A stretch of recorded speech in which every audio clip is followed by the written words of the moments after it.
Bonjour à tous, j'espère que vous avez passé un excellent week-end. Donc on se retrouve pour parler des conseils et des énergies de la semaine. Et cette semaine, vous avez souhaité sur Facebook que j'utilise les cartes La réponse est simple de Sonia Choquette comme support à cette guidance. Alors ce jeu a été conçu comme un outil pour nous aider à déceler les multiples expressions de notre ego dans notre vie quotidienne et nous livre de très bons conseils pour dépasser la peur suscitée par notre ego pour nous réaliser pleinement. Si vous souhaitez en savoir plus et en voir plus sur ce jeu, je vous laisse le découvrir dans la bibliothèque. Je vous mets le lien dans la description sous la vidéo. Alors dans l'ensemble, ces conseils concerneront tout le monde, néanmoins un conseil pourrait être plus dominant pour chacun d'entre nous. Et pour le découvrir, comme toujours, j'ai pigé 3 cartes de ce jeu que je vous présente face cachée. Il vous faudra en choisir une. Ne vous inquiétez pas, je vous laisse environ 10 secondes pour faire votre choix avant de retourner les cartes.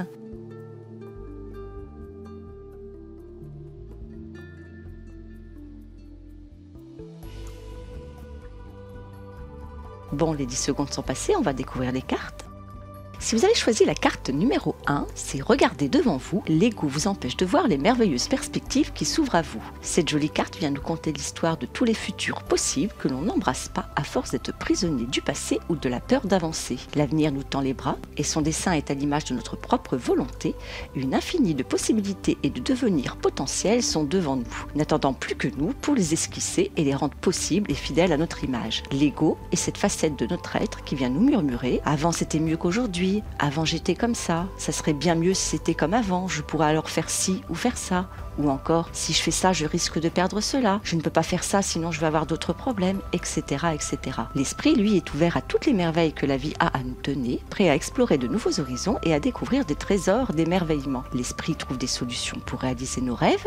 L'ego trouve des excuses pour ne pas réaliser ce que l'on souhaite. Quelle que soit votre situation, cette carte vous murmure que la solution se trouve dans votre faculté à vous libérer de vous-même. Lâchez cette partie de vous-même qui décèle le moindre problème à chacune de vos initiatives naissantes. Celle qui vous contraint à subir la vie plutôt que de la vivre, celle qui vous fait croire que vous êtes victime des circonstances. Laissez s'exprimer votre esprit intarissable d'idées ingénieuses et de solutions salvatrices pour créer un avenir fidèle à vos aspirations. Tout est envisageable, tout est possible, seul votre ego limite vos perspectives. Levez la tête et avancez. Si vous avez choisi la carte numéro 2, c'est diffuser la lumière, l'amour est contagieux. Voilà une très belle carte porteuse d'un très beau message. Elle vient nous rappeler que nous avons tous le pouvoir de guérir les autres par notre propre lumière. Nous croisons tous des personnes dont la lumière intérieure s'éteint petit à petit. Appelez cela comme vous souhaitez, ça peut être la force de vie, l'esprit éveillé, la capacité à aimer, etc. Ces personnes semblent prisonnières de la mélancolie ou encore ne parviennent plus à habiller leur acte de belles intentions. Elles semblent accablées par la vie et se débattent tant bien que mal par instinct de survie. Et parfois, certains d'entre elles ont abandonné et se sont abandonnées depuis longtemps. Quelle que soit votre situation, cette carte vous murmure qu'une personne dans votre entourage a peut-être besoin que vous lui rappeliez que sa lumière intérieure est toujours vivante. Reconnaissez sa lumière au travers d'un geste bienveillant, d'une parole agréable, d'un simple sourire ou encore en faisant preuve de sollicitude si elle a besoin d'écoute ou d'aide. Si vous êtes en conflit avec une personne, reconnaissez sa lumière intérieure en faisant preuve de compréhension et de bienveillance. Cela vous permettra de vous guérir et également de penser ces mots au travers de vos mots. Réchauffez le cœur de ceux qui en ont le plus besoin. Partagez votre lumière intérieure pour raviver la leur. Vous serez alors surpris comme l'amour peut être contagieux.